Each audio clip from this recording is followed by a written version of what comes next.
Hello and welcome back to SBC kitchen. र आजको यस video एकदमै इन्ट्रेस्टिङ हुन गइरहेको छ साथी हो, किनभने आज मैले खसीको मासुको सजिलो रेसिपी तपाईलाई सिकाउन गइरहेको छु। त्यसैले गर्दा यो भिडियोलाई स्किप नगरिकन अन्तसम्म हेरिदिनु होला र भिडियो मन परेमा सब्स्क्राइब, लाइक, कमेन्ट पनि गर्नुहोला र नोटिफिकेसन बेल आइकनलाई पनि अवश्य प्रेस गर्नुहोला। र आउन सुरु गरौँ बनाउन खसीको मासु।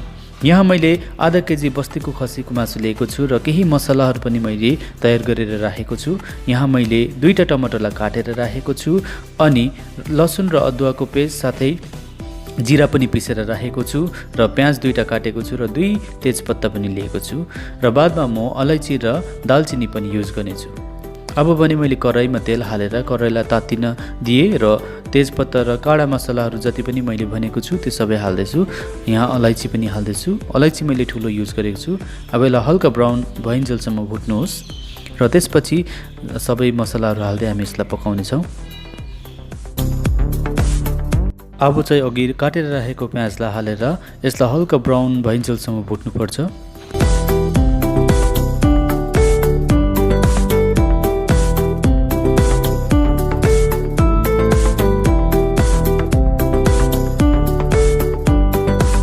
प्याज मजाले ब्राउन भइसक्यो। अब म त्यो जिरा मसला हाल्दैछु र जिरा मसला हालेर यसलाई मजाले चलाउनुहोस् र यसलाई पनि एकछिन पक्न दिनुहोस्।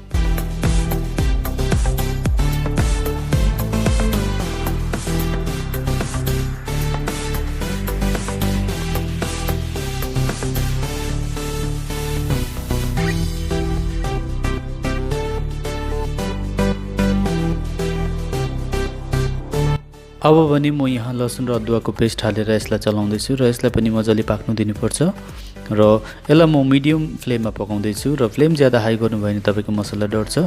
त्यसैले गर्दा मिडियम फ्लेममा यसलाई पकाउनु होला।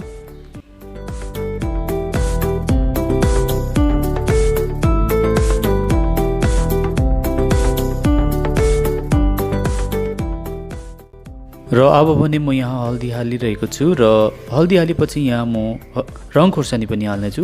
रङ खोर्सानी मैले अलिकति ज्यादा हालेको छु किनभने मलाई पिरो अलिक धेरै मनपर्छ र तपाईँले पनि आफ्नो स्वाद अनुसार हाल्नुहोला। र काटेर राखेको टमाटर पनि मैले हालेर यहाँ चलाउँदैछु र अब फेरि यसलाई मजाले पाक्नु दिनुपर्छ। जबसम्म यो मसलाबाट तेल बाहिर निक्लिँदैन तबसम्म हामीले यसलाई मजाले भुट्नुपर्छ।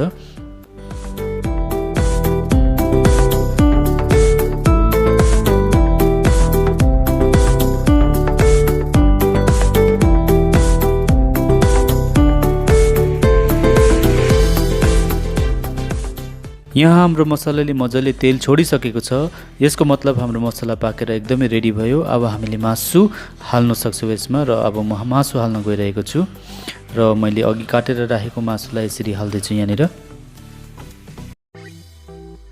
मासु हालिसकेको छु मैले र यसलाई मजाले चलाउने छु केही क्षणको निम्ति र एकछिन यसरी नै भुट्ने छु। अब म अलिकति यहाँ नुन पनि हाल्ने छु र नुन हालेर मजाले यसलाई भुट्ने छु र नुन आफ्नो स्वाद अनुसार हाल्नुहोला।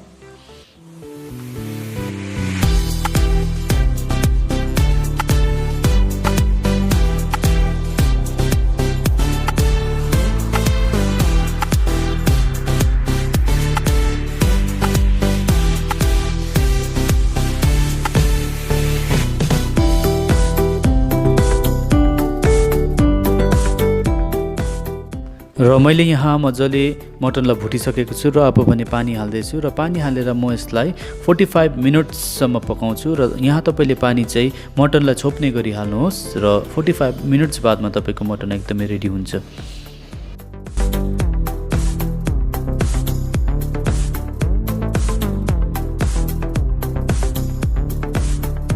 र 45 मिनट्स भइसक्यो। हेर्नुहोस् पानी मजाले रिड्युस भइसकेको छ अथवा घटिसकेको छ र मटन पनि मजाले पाकिसकेको छ र यसरी नै खोलेर म यसलाई एकछिन पकाउने छु र अब हेर्नुहोस् मटन एकदमै डिलिसियस देखिँदैछ, एकदमै मिठो देखिँदैछ र मटन हाम्रो रेडी पनि भइसकेको छ। आई होप तपाईँलाई यो भिडियो मन पर्यो होला र मन पर्यो भने मैले अघि नै भनेको जस्तो सब्स्क्राइब, लाइक, कमेन्ट अनि सेयर पनि गर्नुहोला। धन्यवाद।